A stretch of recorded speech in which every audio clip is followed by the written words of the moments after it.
कम आज हम chapter number 2 start करेंगे। ठीक है। और जो टॉपिक आज का हम डिस्कस करेंगे वो सामने लिखा पड़ा है, स्ट्रक्चर ऑफ एटम। बेसिकली इस चैप्टर का जो पहला टॉपिक है ना वो है एलिमेंट, बट हम वो ऑलरेडी पढ़ के आ चुके हैं चैप्टर नंबर 1 में। थोड़ी सी ही डिटेल है और वो हम ऑलरेडी पढ़ ली हुई है हमने। अब हम स्ट्रक्चर ऑफ एटम के बारे में डिस्कस करेंगे। ठीक है जी। तो जैसा कि आपको यहाँ पे स्ट्रक्चर ऑफ एटम जो है वो नज़र आ भी रहा होगा। ठीक है बेटा, जिस तरह ये 3 स्ट्रक्चर हैं एटम के। तो सबसे पहले एटम की जो डेफिनेशन है उसको हम देख लेते हैं कि एटम कहते हैं किसको हैं। एटम एटम बेसिकली किसी भी सब्सटेंस का वो स्मॉलेस्ट पार्टिकल है जिसको हम केमिकली नहीं तोड़ सकते। ठीक है। और एक एटम के अंदर प्रोटॉन और न्यूट्रॉन होते हैं। ठीक है। या न्यूक्लियस के अंदर प्रोटॉन और न्यूट्रॉन होते हैं। ठीक है बेटा। और इसके इर्द गिर्द जो है ना, न्यूक्लियस के इर्द गिर्द इलेक्ट्रॉन रिवॉल्व कर रहे होते हैं अपने फिक्स्ड ऑर्बिट के अंदर, शेल्स के अंदर। जैसा कि इस डायग्राम में देखें तो आपको नज़र आ रहा होगा कि ये न्यूक्लियस है, ये प्रोटॉन है, और प्रोटॉन के ऊपर चार्ज कौन सा होता है? पॉजिटिव होता है। और न्यूट्रॉन के ऊपर कोई चार्ज नहीं होता, और इलेक्ट्रॉन जो ब्रूनी शेल में रिवॉल्व कर रहे हैं ऑर्बिट्स के अंदर, एनर्जी शेल्स के अंदर, उसके ऊपर कौन सा चार्ज होता है? उसके ऊपर नेगेटिव चार्ज होता है। ठीक है। इस तरह दूसरी डायग्राम में देखें कि ये जो आपको नज़र आ रहा है ये प्रोटॉन है, और ये जो रेड कलर का आपको नज़र आ रहा है इसके ऊपर नेगेटिव चार्ज है, और ये इलेक्ट्रॉन है जो कि न्यूक्लियस के प्रोटॉन के इर्द गिर्द रिवॉल्व कर रहे हैं। और यहाँ पे इलेक्ट्रॉनिक क्लाउड दिखाया गया है कि न्यूक्लियस के इर्द गिर्द जो इलेक्ट्रॉन रिवॉल्व करता है तो उसका जो क्लाउड है वो कैसा नज़र आता है। ठीक है बेटा।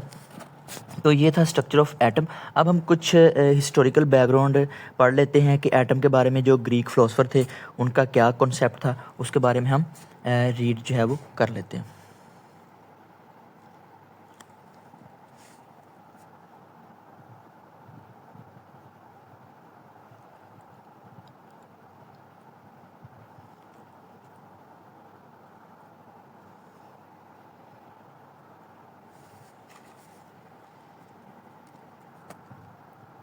तो बेटा सबसे पहले हम डिस्कस कर लेते हैं डेमोक्रिटस, जो यूनानी फिलोसफर था डेमोक्रिटस।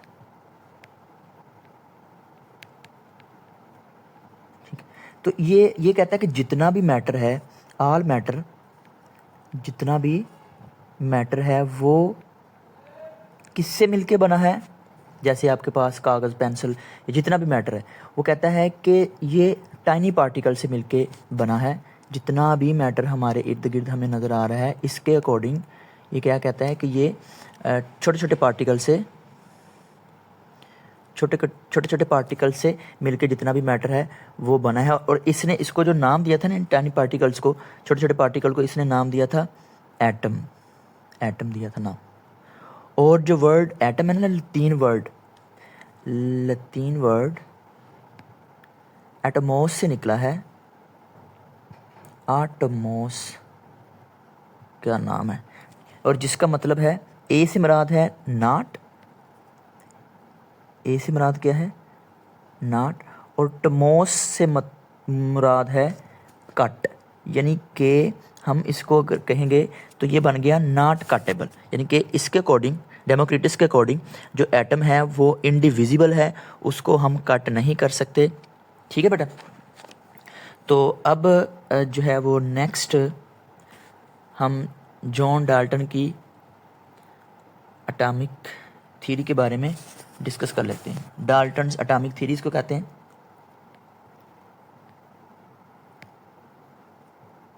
डाल्टन्स एटॉमिक थ्योरी बेटा, इसके अकॉर्डिंग ये 1800 में तकरीबन इस एक इंग्लिश केमिस्ट था जॉन डाल्टन, तो इसने एक थ्योरी पेश की थी एटम के मतलब।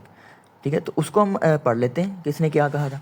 इसने कहा था कि जितना भी मैटर है ना वो एटम से मिलके बना है। ठीक है जी। जितना भी all matter made up of atoms. अच्छा, और दूसरा इसका जो पॉइंट था वो ये था कि जो एलिमेंट्स हैं, सेम एलिमेंट्स के जो एटम हैं उनकी प्रॉपर्टी सेम होती हैं, और जो डिफरेंट एलिमेंट्स के एटम होते हैं उनकी प्रॉपर्टी डिफरेंट होती हैं, ठीक है। ये इसकी एटॉमिक थ्योरी थी। मैं इसका एक पॉइंट लिख देता हूँ, atom of the same element, atoms of the same elements are alike, ठीक है बेटा। यानी कि जो सेम एलिमेंट्स के एटम होंगे उनकी प्रॉपर्टी भी सेम होंगी और डिफरेंट एलिमेंट्स के एटम की प्रॉपर्टी डिफरेंट होगी, ठीक है। अब हम डिस्कस करेंगे discharge tube experiment. Discharge tube experiment,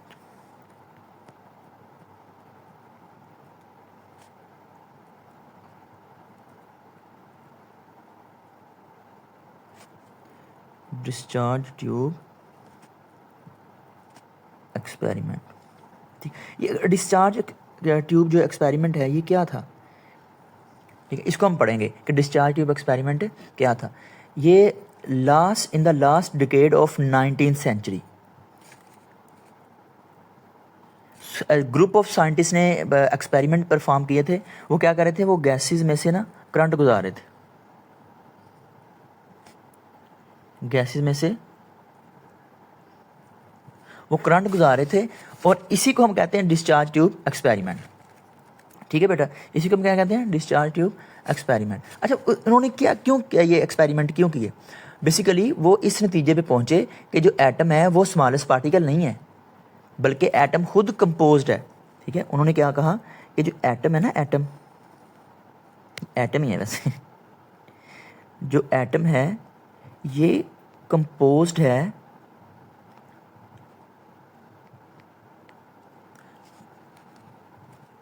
electron और प्रोटॉन और न्यूट्रॉन, फंडामेंटल पार्टिकल्स, यानी कंपोज्ड ऑफ स्मॉलेस्ट पार्टिकल, जिसके ऊपर नेगेटिव और पॉजिटिव चार्ज होता है। यानी कि ये एटम खुद किसी स्मॉलेस्ट पार्टिकल से मिलके बना है, जिसको हम प्रोटॉन इलेक्ट्रॉन कहते हैं, फंडामेंटल पार्टिकल, और न्यूट्रॉन पर कोई चार्ज नहीं होता। लेकिन पहले डेमोक्रिटस वगैरह ये कहते थे कि जो यूनानी साइंटिस्ट ये कहते थे कि एटम को हम जो है वो मज़ीद तोड़ नहीं सकते, और जितना भी मैटर है वो एटम से मिलके बना है। लेकिन फिर ग्रुप ऑफ साइंटिस्ट ने एक्सपेरिमेंट किया, डिस्चार्ज ट्यूब एक्सपेरिमेंट, तो उनके अकॉर्डिंग एटम बजाते खुद फंडामेंटल पार्टिकल प्रोटॉन इलेक्ट्रॉन और न्यूट्रॉन से मिलके बना है, बल्कि ये नहीं कि एटम को हम तोड़ नहीं सकते, ठीक है बेटा। उसके बाद जो प्रोटॉन है ना, यहाँ पे प्रोटॉन ये 1836 गुना ये भारी है, किससे? इलेक्ट्रॉन से। 1836 टाइम्स ये हैवियर है, किससे? इलेक्ट्रॉन। उसकी वजह सुन लें कि जो प्रोटॉन के अंदर क्वार्क्स और स्ट्रॉन्ग एनर्जी होती है, यानी कि प्रोटॉन अंदर से भरा हुआ है, जिसकी वजह से ये हैवियर होता है, और जो इलेक्ट्रॉन है वो हल्का होता है, क्योंकि वो बेसिक पार्टिकल है और सिंपली और उस स्ट्रक्चर लेस है, ठीक है। तो इसलिए हम कहते हैं कि प्रोटॉन 1836 टाइम्स हैवियर होता है, किससे? इलेक्ट्रॉन से। अच्छा, अब मैं ना आपको एक डायग्राम दिखाता हूँ, और जिसमें जो डिस्चार्ज ट्यूब की डायग्राम है और किस तरह से उन्होंने एक्सपेरिमेंट किया था।